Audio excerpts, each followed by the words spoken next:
दोस्तों, दुनिया का सबसे बड़ा फासला अमीर गरीब का नहीं, भूख और सपनों का होता है। आज की कहानी एक ऐसे लड़के की है जिसके पास स्कूल का बैग नहीं, जूते नहीं, 2 वक्त की रोटी भी मुश्किल से मिलती थी। फिर भी उसने भारत के सबसे बड़े गणित प्रोफेसर को घुटने टेकने पर मजबूर कर दिया। जो सवाल टीचर को सॉल्व करने में 20 साल लगे, मैं ये सॉल्व नहीं कर पाऊंगी। उसी सवाल को कचरा बीनने वाला सूरज सिर्फ 1 मिनट में सॉल्व कर गया। आइए देखते हैं उसने ये कैसे किया। सुबह की धूप अभी ठीक से निकली भी नहीं थी कि शहर के सबसे फेमस और महंगे आर्यभट्ट इंटरनेशनल स्कूल के गेट पर हलचल शुरू हो गई।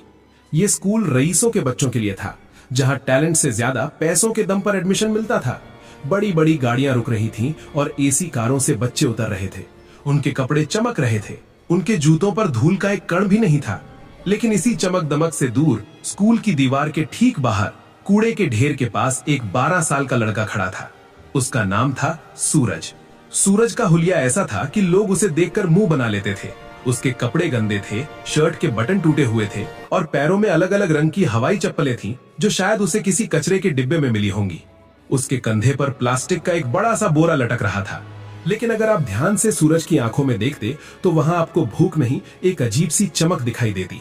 सूरज कचरा बीनता था, लेकिन उसका ध्यान प्लास्टिक की बोतलों पर कम और स्कूल के अंदर से आने वाली आवाजों पर ज्यादा रहता था। उसे कूड़े के डिब्बों में ज्यामिति के शेप्स दिखते थे। उसे गाड़ियों के नंबर प्लेट्स में मैथ्स के पैटर्न नजर आते थे। वो कभी स्कूल नहीं गया था, लेकिन ऊपर वाले ने उसे एक ऐसा दिमाग दिया था जो कैलकुलेटर से भी तेज चलता था। आज स्कूल में माहौल कुछ अलग था। 12वीं क्लास में सन्नाटा छाया हुआ था। क्लास में प्रोफेसर दिग्विजय सिंह आए। दिग्विजय सर शहर के सबसे सख्त मैथ्स टीचर माने जाते थे।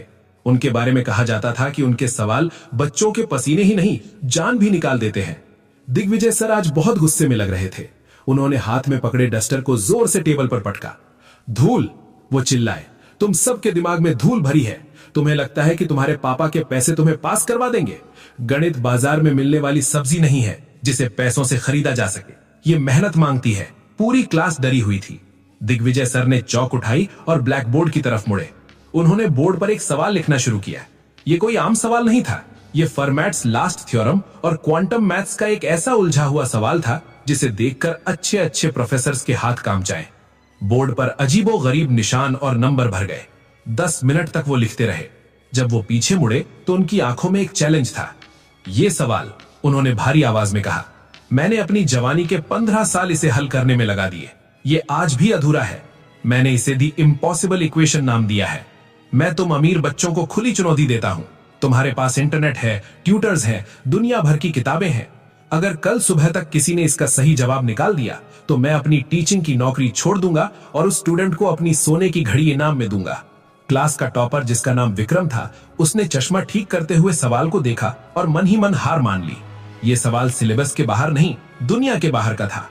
घंटी बजी और प्रोफेसर गुस्से में पैर पटकते हुए बाहर चले गए। बच्चे भी बड़बड़ाते हुए निकले। पागल है बुढ़ा, विक्रम ने अपने दोस्त से कहा। यह सवाल कोई इंसान हल कर ही नहीं सकता। लेकिन किसी ने ध्यान नहीं दिया कि क्लास की खिड़की के बाहर लोहे की जाली से चिपका हुआ सूरज खड़ा था। उसकी काली पड़ी उंगलियां जाली को कसकर पकड़े हुए थीं। उसकी नजरें उस बोर्ड पर लिखे सवाल पर जमी हुई थीं। उसे वो सवाल डरावना नहीं लग रहा था। उसे वो सवाल एक खूबसूरत कविता जैसा लग रहा था। नंबर उसके दिमाग में नाचने लगे। उसे ऐसा लगा जैसे वो सवाल उससे बात कर रहा हो, उसे बुला रहा हो। सूरज वहां तब तक खड़ा रहा जब तक चपरासी ने उसे डंडा दिखाकर भगा नहीं दिया।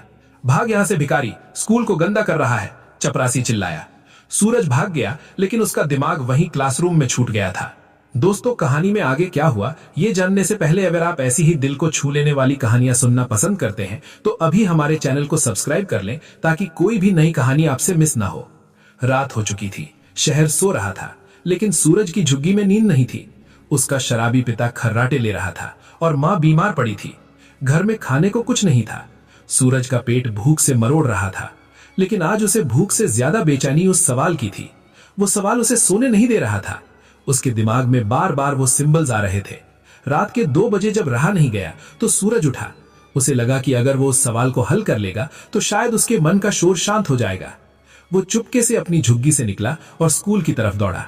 स्कूल का पिछला गेट टूटा हुआ था, जहां से वो अक्सर प्लास्टिक उठाने अंदर घुसता था। आज वो प्लास्टिक उठाने नहीं, कुछ सीखने जा रहा था। स्कूल के गलियारे अंधेरे में डूबे थे। गार्ड सामने वाले गेट पर सो रहा था। सूरज परछाई की तरह क्लासरूम की खिड़की तक पहुंचा। खिड़की खुली थी, वो अंदर कूद पड़ा। क्लास में घुप्पा अंधेरा था, बस बाहर स्ट्रीट लाइट की हल्की रोशनी आ रही थी जो सीधे ब्लैक बोर्ड पर पड़ रही थी। बोर्ड पर वो सवाल अभी भी वैसे ही लिखा हुआ था जैसे कोई भूत मुंह खोले खड़ा हो। सूरज धीरे धीरे आगे बढ़ा। उसके पैर कांप रहे थे। डर इस बात का नहीं था कि वो पकड़ा जाएगा, डर ये था कि क्या वो इसे कर पाएगा। उसने टीचर की मेज से एक चौक का टुकड़ा उठाया। वो चौक उसके खुरदरे गंदे हाथों में अजीब लग रही थी। उसने लिखना शुरू किया। खट खट। सन्नाटे में चौक की आवाज गूंजने लगी। पहले वो धीमा था, लेकिन जैसे जैसे सवाल सुलझता गया उसकी रफ्तार बढ़ती गई। सूरज भूल गया कि वो भूखा है। वो भूल गया कि वो एक कचरा बीनने वाला है। इस वक्त वो सिर्फ एक गणितज्ञ था। उसके दिमाग में कायनात के सारे ताले खुल रहे थे। उसे वो रास्ता मिल गया था जो प्रोफेसर दिग्विजय को 15 साल में नहीं मिला। पसीने से भीगा, धूल में सना सूरज 3 घंटे तक लगातार लिखता रहा। पूरा बोर्ड भर गया और अंत में उसने एक बॉक्स बनाया और उसमें जवाब लिखा 0। इतना बड़ा तूफान और जवाब सिर्फ 0। सूरज पीछे हटा। उसने बोर्ड को देखा और उसके चेहरे पर एक ऐसी मुस्कान आई जो शायद उसे पेट भर खाना खाने पर भी ना मिलती। उसने चौक रखी, खिड़की से कूदा और रात के अंधेरे में अपनी दुनिया कूड़े के ढेर की तरफ वापस चला गया। अगली सुबह 8 बजे प्रोफेसर दिग्विजय क्लास में आए। उनका मूड कल से भी ज्यादा खराब था। हाँ भाई, किसी ने कोशिश की? उन्होंने ताना मारते हुए पूछा। पूरी क्लास शांत थी। विक्रम खड़ा हुआ। सर, हमने गूगल पर भी चेक किया, ऐसा सवाल कहीं नहीं है, ये गलत सवाल है। प्रोफेसर हंसने ही वाले थे कि उनकी नजर बोर्ड पर पड़ी। उनका हाथ कांपने लगा।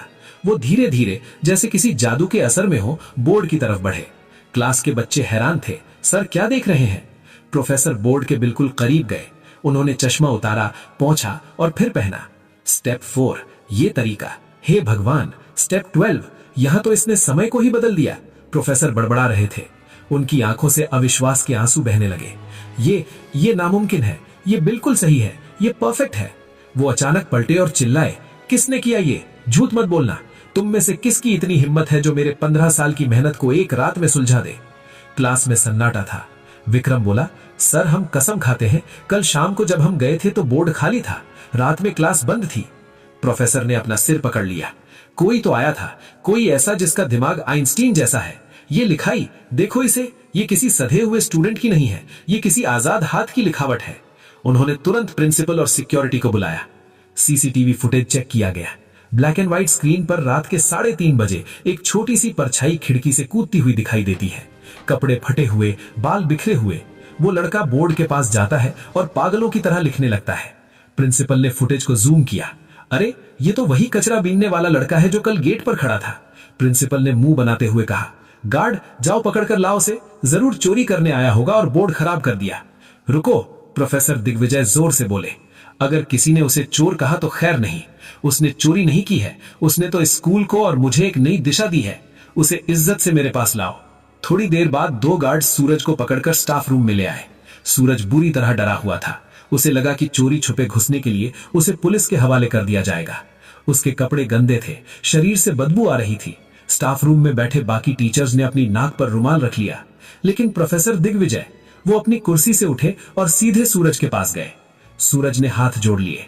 साहब, माफ कर दो, मैंने कुछ चुराया नहीं, मुझे बस वो सवाल परेशान कर रहा था। मुझे लगा मैं उसे ठीक कर सकता हूँ। चौक भी मैंने वापस रख दी थी साहब, मुझे मत मारो। उसकी आंखों में आंसू थे, गरीबी और बेबसी के आंसू। दिग्विजय सर की आंखों में पानी आ गया। उन्होंने सूरज के गंदे हाथों को अपने हाथों में ले लिया। वो हाथ जो शायद कभी साबुन से नहीं धुले थे, आज एक प्रोफेसर उन्हें चूम रहा था। बेटा, तुमने कुछ नहीं चुराया, बल्कि तुमने तो मुझे वो दे दिया जो मैं पूरी जिंदगी ढूंढ रहा था। प्रोफेसर ने पूछा, तुम्हें ये सब किसने सिखाया? तुम स्कूल नहीं जाते? सूरज ने सिर झुका लिया। साहब, स्कूल जाने के लिए पैसे नहीं थे। कचरे में पुरानी किताबें मिलती थी, रद्दी वाले की दुकान पर बैठकर पढ़ लेता था। लोग कहते हैं मैं पागल हूं क्योंकि मैं दीवारों पर नंबर लिखता रहता हूं। मुझे लगा मैं गलत करता हूं। प्रोफेसर ने उसकी ठुड्डी पकड़कर उसका चेहरा ऊपर उठाया। तुम पागल नहीं सूरज, तुम जीनियस हो। तुम वो हीरा हो जिसे दुनिया ने कीचड़ समझकर फेंक दिया था। प्रोफेसर उसे लेकर क्लासरूम में गए, वही क्लास जहां अमीर बच्चे बैठे थे। सूरज दरवाजे पर ही रुक गया। अंदर आओ, प्रोफेसर ने कहा। जैसे ही सूरज अंदर आया, बच्चे हंसने लगे। अरे, ये तो कचरे वाला है, छी, कितनी बदबू आ रही है। प्रोफेसर ने डस्टर पटका। खामोश, अपनी जुबान बंद रखो। आज इस कमरे में अगर कोई सबसे अमीर है तो वो ये लड़का है। तुम सबके पास पैसे हैं, लेकिन इसके पास वो दौलत है जो बांटी नहीं जा सकती। प्रोफेसर ने चौक सूरज के हाथ में दी। सूरज, क्या तुम इन्हें समझा सकते हो कि तुमने वो आखिरी स्टेप कैसे किया? सूरज ने कांपते हाथों से चौक पकड़ी। पहले उसे डर लगा, लेकिन जैसे ही चौक बोर्ड पर चली उसका डर गायब हो गया।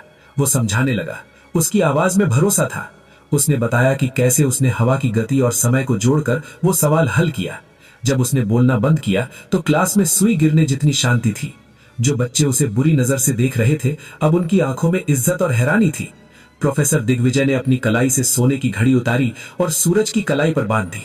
वो घड़ी सूरज के पतले हाथ के लिए बहुत बड़ी थी, लेकिन उसकी चमक सूरज के आने वाले कल से कम थी। प्रोफेसर ने कहा, आज से तुम कूड़ा नहीं उठाओगे, आज से तुम कलम उठाओगे। तुम्हारी पढ़ाई, तुम्हारा खाना, तुम्हारा रहना सब मेरी जिम्मेदारी। मैं देखता हूं कौन तुम्हें रोकता है। सूरज रो पड़ा। सूरज रो पड़ा। वो प्रोफेसर के पैरों में गिर गया। साहब, मुझे बस पढ़ने देना, मुझे भूख नहीं लगती, मुझे बस सवाल हल करने हैं। प्रोफेसर ने उसे उठाया और गले लगा लिया। उस दिन उस महंगे इत्र से महकते स्कूल में एक पसीने और कचरे की बदबू वाले लड़के ने सबको इंसानियत का पाठ पढ़ा दिया था। स्कूल के बाद सूरज बाहर निकला। उसने अपना वो पुराना गंदा बोरा उठाया, उसे एक बार देखा और फिर उसे वहीं डस्टबिन में डाल दिया।